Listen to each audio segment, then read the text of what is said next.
jangan ibu mati. Kalau ibu mati, maka ibu mati dalam keadaan kafir. Kenapa ada barang sogok dalam perutnya? Sia-sia bermajelis taklim 30 tahun.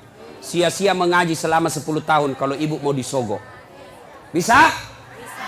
Ayo, mari ciptakan Balikpapan pil caleg bersih dari sogok. Bisa? Bisa? Bu, jangan ibu. Ibu tidak usah cemas soal perut. Allah yang ngatur rezekinya ibu. Ibu ambil 300.000, berapa kali makan habis, dosanya dibawa sampai mati. Dan demi Allah, tidak ada orang mati kelaparan di Balikpapan. Kenapa? Allah yang jamin rezekinya ibu. Percaya? Mana buktinya? Saya kasih contoh. Itu perut Allah yang ngatur, rezeki makan Allah yang ngatur. Mana buktinya? Cicak. Tahu cicak? Apa dia makan cicak ibu? Nyamuk. Masuk akal enggak? Enggak. Satu terbang, satu di dinding. Mana bisa ketemu?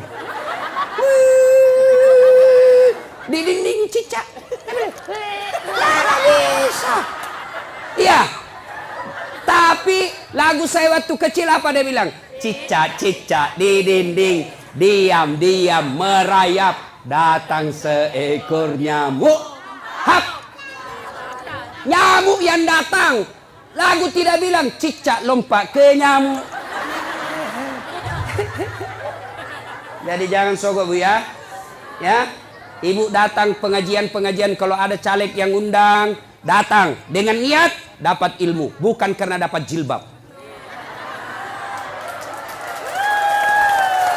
Ya.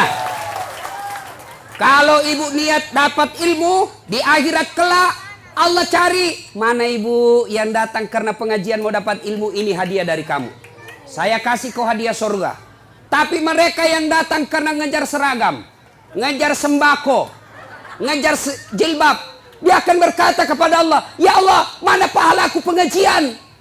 Allah berfirman, kau dulu pergi pengajian, kamu kau dapat jilbab toh? Kau sudah dapat min, tidak ada kau dapat sekarang cilaka. Masih mau kok? Jelas? Nah, berikutnya. Lalu Nabi berkata, masalahnya nak suka jika. Nabi bilang, Nafisa tenang, saya punya urusan. Lalu Nafisa datang kepada Khadijah. Bunda, bagaimana kalau ada laki-laki suka sembarannya. Mana ada suka janda orang tua? Nabi bilang, iya ada suka. Betul kok, betul. Alhamdulillah. Tapi masalahnya ini yang suka lebih muda dari bunda. Tidak jadi masalah. Tapi ini anak buah tak. Tidak ada masalah. Masalah dia suka di saya. Dia bilang, Nafisa, tenang bunda, saya punya urusan. Coba, ini namanya menjaga harga diri dua belah pihak. Coba kalau Nafisa mau kasih malu Khadijah, datang ke Muhammad. Muhammad, nah suka kau bunda, banyak uangnya, peraski. Kesempatan kau ambil ini uang, banyak, nah suka sekali kau. Coba, kalau juga Nafisa mau kasih malu Khadijah, begitu caranya. Atau dia kasih malu Muhammad, tapi tidak. Kedua belah pihak dijaga harga dirinya. Begini mestinya tim sukses. Jangan cerita kejelekannya orang. Calon ini biarlah. Jangan cerita keburukan calon yang lain. Lebih baik cerita kelebihan-kelebihan calonnya masing-masing. Kalau ada datang tim sukses yang cerita kejelekan orang, demi Allah jangan pilih dia. Kenapa? Dilarang dalam agama menjelek-jelekkan orang.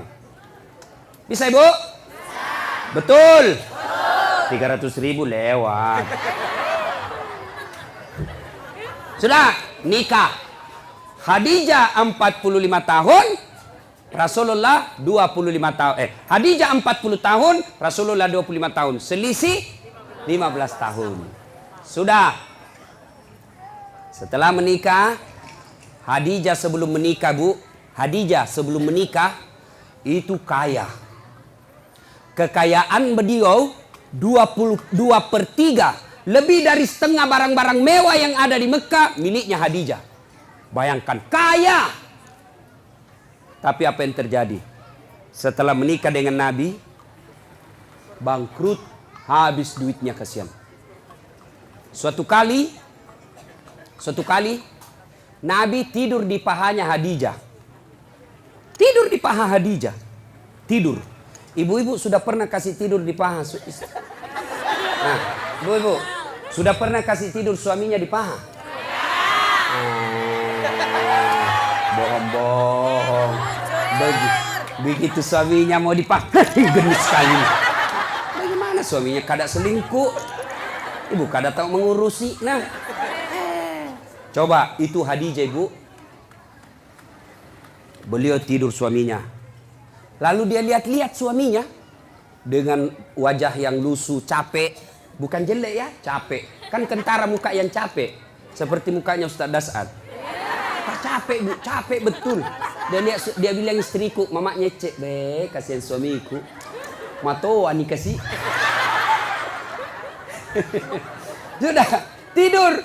Lalu Khadijah melihat suaminya dan berkata dalam hati, wahai orang-orang Mekah, ayuhan nas, wahai manusia, kenapa kau benci betul ini manusia?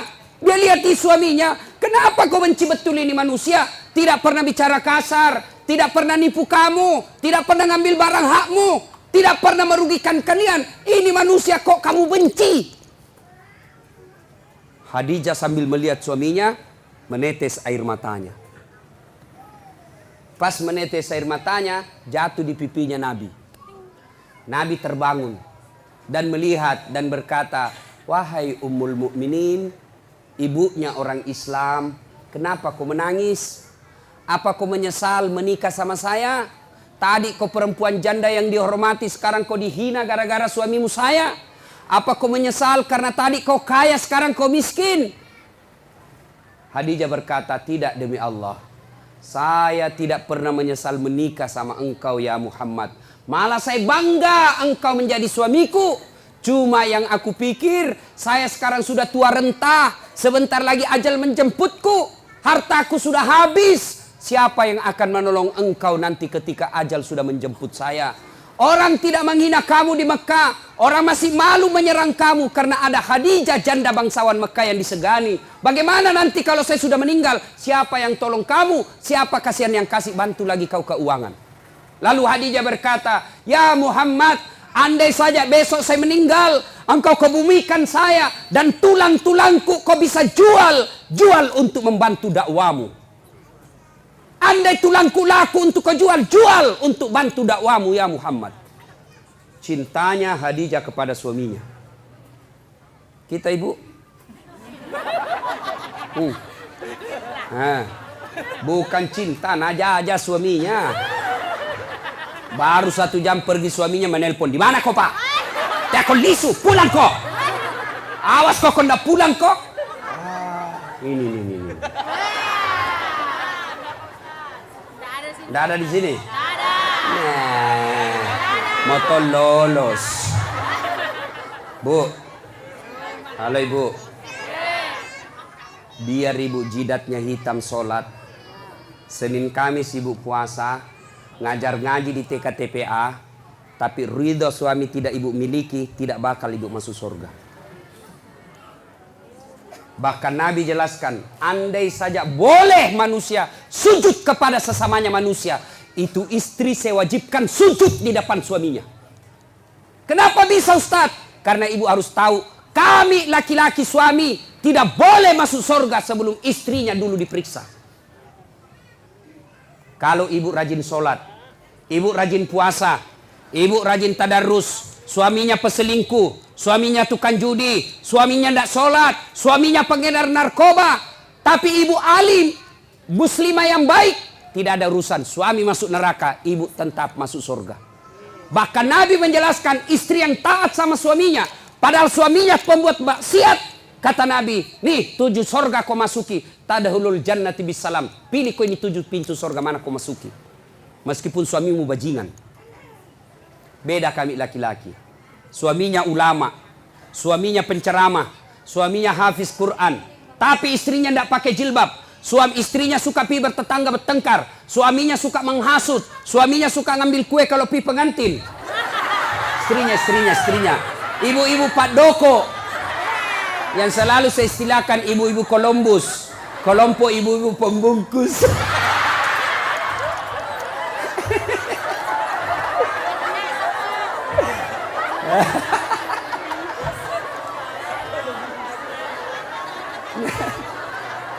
Pergi pengantin. Pergi pengantin.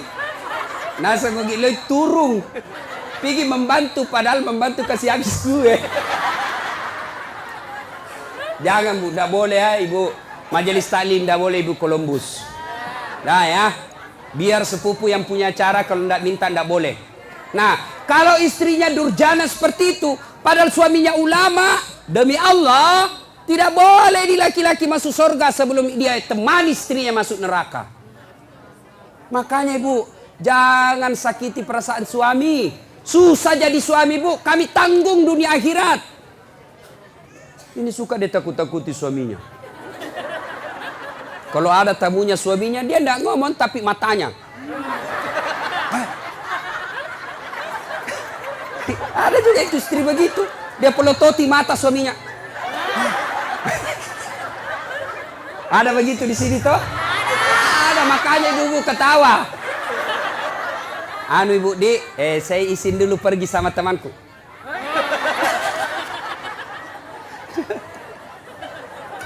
Nah, subhanallah, Khadijah, itulah Khadijah.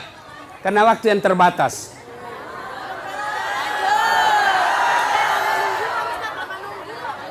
Bu, berapa jam Ibu menunggu? 4 jam. Kalau Ibu menunggu ikhlas, itu yang nambah-nambah amal. Tidak ada yang sia-sia dalam Islam Ibu. Tidak ada yang sia-sia. Menunggu dakwah itu amal. Ibu menunggu. Saya juga menunggu pesawat tadi. Coba sama-sama menunggu. Nah, sampai lagi tadi di pesawat di atas udara, lama dia putar-putar. Kubayangkan lagi mamanya Ece. Bagaimana kalau saya mati? Siapa yang... janda istriku masih muda. Coba. Sampai di sini langsung disuruh ceramah. Ibu cuma diam-diam ketawa. Minum, saya puasa Ibu. Nah, siapa tahu ada yang mau traktir saya buka puasa. Ibu Rahmat Masud tadi sudah telepon saya, Ustaz buka di rumah, bahkan kepiting. Karena beliau itu tahu betul kesenangan saya, kepiting. Masih muda Ibu. Kolesterol, baca bismillah, lari kolesterol. Setan aja dikasih lari itu bukan bismillah, apalagi cuma kolesterol. Nah sudah. Nah, ketika Khadijah radhiyallahu istri Nabi sakaratil maut, madangi. Waktu itu Nabi usianya 45 tahun, Khadijah 65 tahun. Bayangkan Ibu, Khadijah sebelum menikah sama Nabi kaya. Tapi ketika Khadijah sakaratil maut, baju yang dia pakai, baju yang sudah 8 kali tambal. Tahu tambal? Tahu? Bahasa Perancisnya tepengi. Robe tambal, robe tambal, robe tambal. 8 kali tambal. Dan tambalan yang terakhir, tambalan ke-8, tidak lagi pakai kain. Kenapa? Tidak ada lagi kainnya Khadijah. Akhirnya apa? Khadijah menambal bajunya yang bolong ke-8 kalinya dengan cara apa? Dengan pelepah daun kurma. Miskin.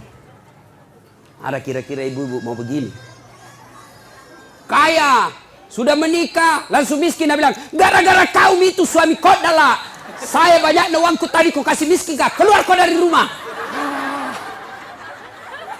Khadijah tidak. Masya Allah. Khadijah ketika sakaratil maut sakit, dia panggil anaknya. Siapa namanya anaknya? Fatimah As-Sahra. Dia panggil, Fatimah ta'al. Anakku sini dulu. Dengar ini baik-baik Bu. Sini dulu nak. Ya bunda.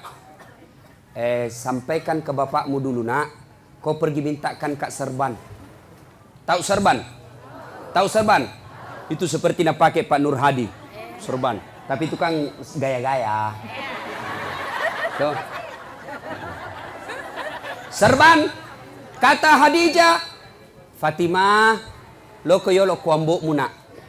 Ilo ngak serbanna. Nakku, kau pergi dulu ke bapakmu, mintakan saya serbannya yang selalu dia pakai terima wahyu. Saya mau pakai kain kafan. Mudah-mudahan kain kafanku itu yang selalu dia pakai terima wahyu. Allah tidak menyiksa saya dari azab neraka dan kubur. Lalu Fatimah berkata, "Mak, kita yang pergi minta." Nah bilang Khadijah, "Saya malu minta sama bapakmu, nak." Masya Allah. Ada di sini malu minta sama suaminya? Ada? Jangan nak minta, nak curi. Hei, sudah nak sembunyi suaminya, nak dapat loh. Nak periksa semua dompetnya. Kayak pencopet. Sampai-sampai ada suami dia bilang, istri, "Nah simpang uangnya ibu."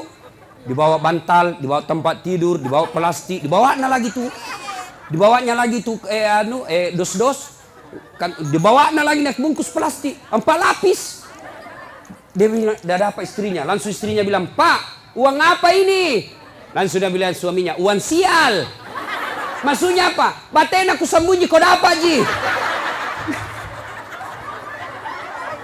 Ini ibu-ibu sekarang ini pandai cari uang. Iya toh?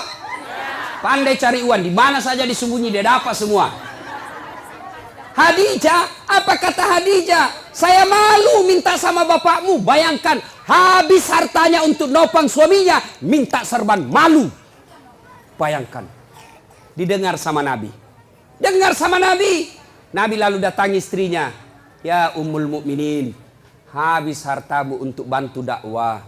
Capuk waramparamu malu tulung. Hanya ini keserban yang kau minta dan itu pun kau malu menyatakannya." Nabi menetes air matanya. Lalu kata Khadijah, "Saya minta kain serban yang engkau selalu pakai nerima wahyu. Mudah-mudahan kain serban itu jadi kafanku sehingga saya tidak tersiksa di alam kubur." Mendengar itu datang Jibril. Datang Jibril, Bu. Jibril sampaikan kepada Nabi, "Ya Muhammad, sampaikan kepada Khadijah." Masya Allah. Karena Jibril tidak boleh langsung bicara sama Khadijah. Kenapa? Hanya Jibril boleh berbicara kepada Nabi dan Rasul. Namun manusia tidak boleh. Jibril sampaikan kepada Nabi, "Ya Muhammad, sampaikan kepada Khadijah. Ada salam dari Allah untuk Khadijah." Masya Allah. Allah yang titip salam sama Khadijah, Bu. Luar biasa. Kita saja titip salam dari orang lain. Sudah senang. Saya bayangkan, Bu. Saya pernah terima ucapan selamat hari raya dari Pak Yusuf Kalla. Ucapan selamat hari raya.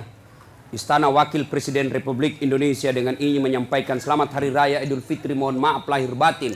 Taqabbalallahu minna wa minkum. Salam hormat Yusuf Kalla, Wakil Presiden Republik Indonesia, kepada saudara Dasat Latif. Seterima itu, Bu, saya buka, saya kasih lihat semua sepupuku di kampung. Ita ko culi capok. Lihat kok sepupumu. Lihat kok. Itu baru manusia kita sudah bangga. Allah yang titip salam kepada Khadijah.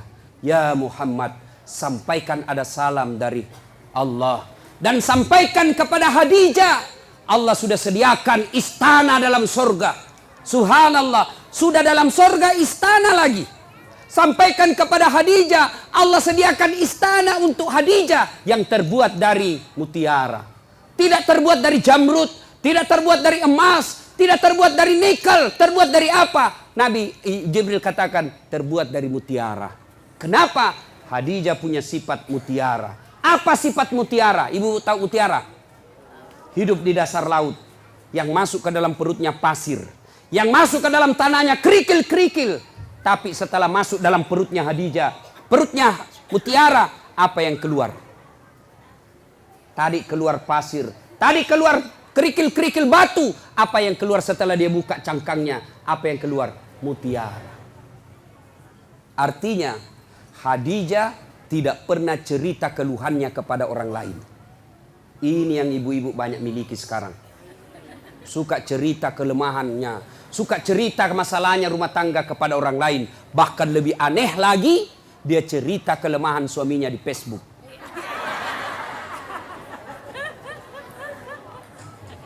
Bu, apa ada manusia tidak punya masalah? Ibu kira-kira yakin tidak Khadijah penuh dengan masalah dalam hidupnya? Khadijah banyak masalahnya dalam hidup. Beliau kadangkala melihat Rasulullah kelaparan. Di depannya lapar Rasulullah. Sampai pucat beberapa kali tidak makan. Beliau melihat dengan mata kepalanya. Rasulullah dihina oleh pamannya, dilihat dengan mata kepalanya sendiri. Khadijah, apa dia pergi cerita? Tidak. Jadi kalau ibu mau punya sorga, istana dalam sorga, maka ibu punya sifat seperti Khadijah. Apa sifatnya Khadijah? Jangan suka cerita kelemahan rumah tangga. Apa tidak boleh mengeluh? Boleh. Apa tidak boleh curhat? Boleh. Apa tidak boleh mengungkapkan perasaan? Boleh. Tapi kemana? Kepada Allah. Yang dilarang cerita ke medsos, cerita ke tetangga. Ya, ibu-ibu, ada di sini tidak ada masalahnya? Oh, dalam rumah tangga ibu semua orang punya masalah. Contoh, dia bilang enaknya itu Ustaz. Kenapa? Gagahnya suaminya. Ibu, suami gagah masalah. Kenapa? Dia goda orang, Bu. Apalagi kalau istrinya jelek. Lebih masalah lagi itu. Suami gagah, istri jelek, masalah. Berarti bagus kalau suami jelek, Ustaz. Suami jelek dihina orang. Kita lagi malu jalan sama dia. Duluan aja, Pak, saya menyusul. Suami gagah, masalah. Suami jelek, masalah. Berarti bagus kalau tidak ada suami. Ya bagus, Ibu. Nabi lagi ke orang Gasturi, gadis tua Republik Indonesia. Coba. Ayo, bagus kalau banyak suami, lebih masalah lagi. Coba. Tidak ada orang tidak ada masalah. Dulu waktu mau menikah, apa masalahnya? Mudah-mudahan dapat jodoh. Dapat suami, ada masalah, selesai masalahnya? Tidak. Mau punya anak.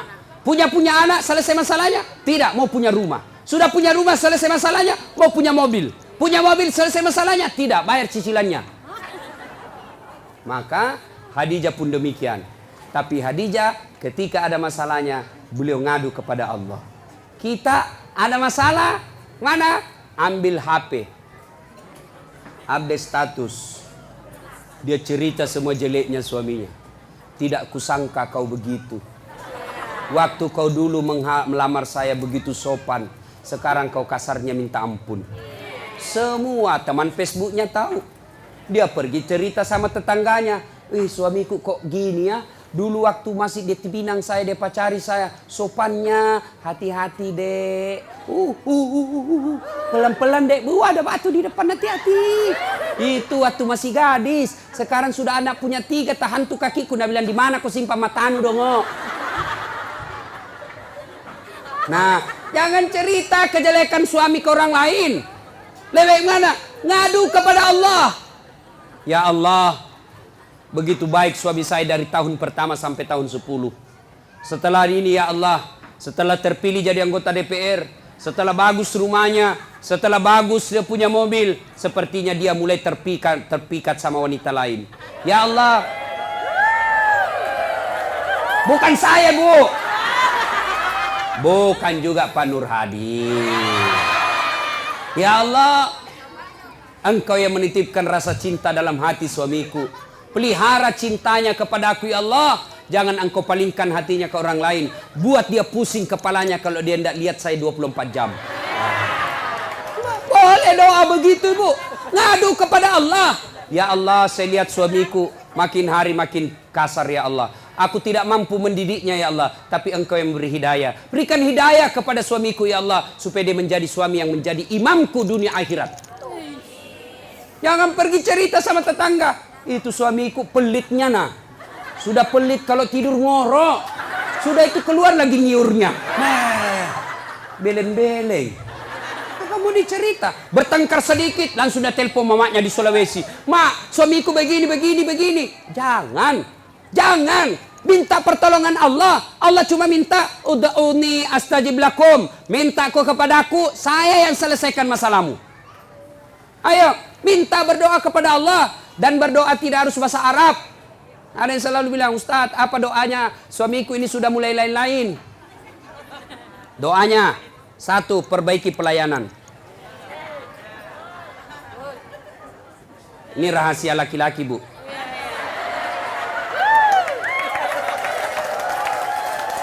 Bu, yang kedua, hormati mertuanya, muliakan orang tuanya, saudaranya juga. Yang ketiga, ibu harus selalu cantik di rumah. Yang keempat, jangan bicara kasar sama suami. Kalau ibu mampu lakukan ini, suami mau kawin lagi, maka ada yang bantu ibu. Siapa? Mertua. Maka datanglah mamanya, hehehe. Agak si melo bene. Apalagi kau mau kawin lagi itu. Coba lihat itu istrimu, bagusnya Masya Allah. Kalau saya datang ke Balikpapan, saya belum bangun sudah siap sarapan. Saya tidak pernah kasar bicara sama saya. Adik-adikmu dihormati. Kau mau kawin lagi, belum tentu kau dapat perempuan lebih baik dari dia.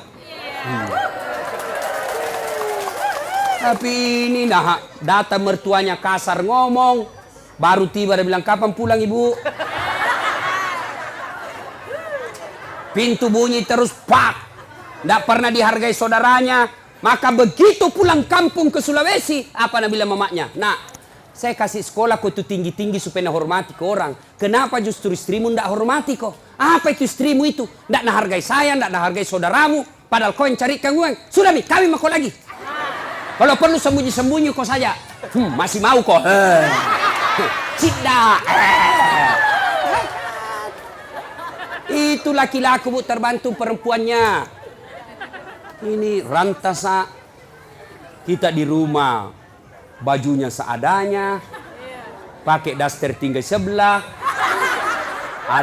ada badak picanya, nah kasih bontek matanya, pegang remote control, nonton televisi nangka kakinya, nangka kelepaknya menguap.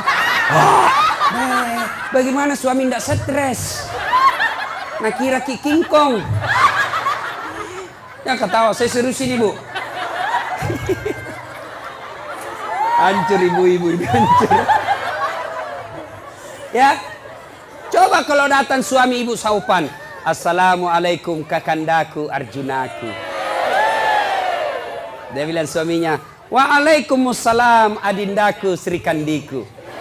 Lalu dia bilang lagi istrinya, itawa kakang abangku gaganya hari ini. Langsung dia bilang suaminya, berarti saya jelek kemarin. Ayo bu ya. Pertama, sifat Khadijah merahasiakan kekurangan dan kelemahan rumah tangga. Jangan cerita ibu. Cerita boleh. Kemana? Kepada Allah. Minta kepada Allah. Minta tolong ibu. Kalau Allah yang tolong ibu, biar perempuan apa yang goda suami tidak akan berhasil. Kenapa? Allah yang lindungi suami. Rezeki Allah yang ngatur. Berdoa kepada Allah. Suami pergi cari nafkah. Apakah sebagai sopir, apa sebagai nelayan, apa saya politisi, apa pedagang, apa saja kerjanya suami. Istri yang baik, pergi suaminya. Tinggal istrinya sholat duha di rumah. Selesai dia sholat duha, dia berdoa kepada Allah. Ya Allah, Engkau yang menentukan dan mengatur rezeki suami saya. Jika rezekinya masih di atas langit, turunkan. Jika masih dalam tanah, munculkan. Jika masih jauh, dekatkan. Jika masih sedikit, cukupkan. Yang lebih penting dari itu, ya Allah, berkahkan. Coba nih, ibu tidak harus bahasa Arab. Ngadu, nangis kepada Allah. Nangis kepada Allah. Bahasa Bugis boleh. Daripada bahasa Arab tidak ditahu artinya. Nabalam malaikat apa maksudnya nih ibu ini? Dia mau doa bukan rezeki dan minta hujan. Tidak harus bahasa Arab. Boleh ibu berdoa begini. Bu dengar. Ya Allah, Engkau sudah tahu apa masalahku ya Allah. Engkau melarang saya minta tolong kepada manusia. Engkau melarang saya menyembah kecuali kepadamu ya Allah. Maka saya datang kepadamu mengadu ya Allah. Selesaikan masalahku ini ya Allah. Sudah itu berikutnya didik anak dengan baik. Bu, pakai filosofi seperti mama saya. Biar saya miskin. Biar minda ada sekolahku. Tapi kuurus anakku baik-baik. Mudah-mudahan anakku nanti angkat derajatku. Ibu kan tidak mungkin maki jadi camat ibu toh. Tidak mungkin maki jadi di sini jadi bupati. Ya, susah ibu. Tidak mungkin mi. Tapi didik anak dengan baik. Anak tak nanti yang jadi bupati. Susah jadi pengusaha tanker po. Punya kapal tongkang, punya kapal ini. Agaknya susah mi bu. Doakan didik anak. Mudah-mudahan anak tak milik nanti itu. Tidak mungkin menjadi dokter ki ibu toh. Tidak mungkin. Maka berdoa, didik anak, mudah-mudahan anak tak jadi dokter. Nah, ibu silakan kerja apa saja, mau berpartisipasi dunia apa saja, tapi ingat, fungsi ibu ada dua. Satu sebagai istri, dua sebagai ibu. untuk anak-anaknya. Tidak ada gunanya sukses segala-galanya kalau anak berantakan. Contoh ibu, ini sudah kejadian ibu. Ya, kejadian ini. Ini ada anak-anak yang curhat sama saya. Usia 15 tahun. 15 tahun ibu. Ustaz, hamil pacarku. 15 tahun. Saya bilang, cewekmu usia berapa? Satu kelas sama saya Ustaz, SMP. Ya, saya bilang kasih bicara, saya bapakmu harus kasih nikah. Saya tidak tahu apa dia kasih nikah sekarang.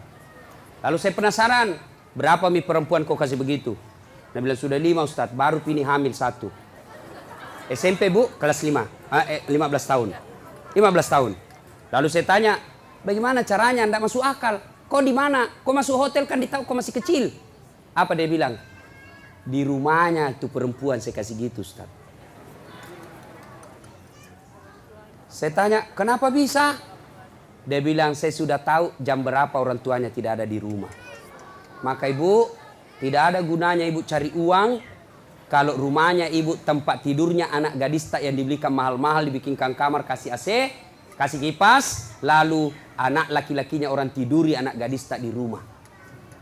Itu mi fungsinya ada perempuan di rumah. Jelas ibu ya? Itu bukan cuma satu yang begitu, banyak yang curhat sama saya ibu soal begitu. Maka ibu didik anak. Ya, menurut Quran, ibu itu, istri itu fungsinya katifun. Ya, apa itu katifun? Satu, diartikan ketek, kalepa. Apa? Gendong anakmu. Fungsinya ibu. Sekarang siapa yang gendong anak tak? Kareta. Dorong-dorong. Sambil menyanyi. Dorong-dorong. Tidak pernah gendong anaknya. Maka jangan heran anak-anak sekarang tidak dekat hubungannya sama orang tuanya gara-gara tidak pernah digendong-gendong anaknya. Masih 2 tahun nak kasih PAUD. Apa itu? Pendidikan usia dini. 4 tahun nak kasih masuk TK. 7 tahun SD. Kapan kita didik anak tak? Cepat sekali nambil orang. Gurunya didik. Pendidik sebaik-baiknya bukan gurunya tapi ibunya. Yang kedua, fungsi ibu menurut Quran. Apa itu? Katifun diartikan dada. Apa itu? Menyusui. Siapa yang susui anak tak sekarang? Siapa? Cak sapi. Akhirnya anak tak sifatnya seperti sapi. Ya? Sekarang tidak mau lagi susui. Nah bilang Ustaz biar seksi. Bahkan ibu-ibu milenial tidak mau melahirkan, semua mau dibelah. Coba. Nah ibu bapak, karena waktu yang terbatas, insya Allah lain waktu dan kesempatan kita akan lanjutkan. Saya menitipkan, jadilah istri seperti Khadijah. Insya Allah. Ibu, kalau ibu susah, ibu sabar. Suami tidak sholat, ibu sabar. Suami tidak nentu pekerjaannya, ibu sabar. Maka Allah janjikan, innallaha ma'as sabirin.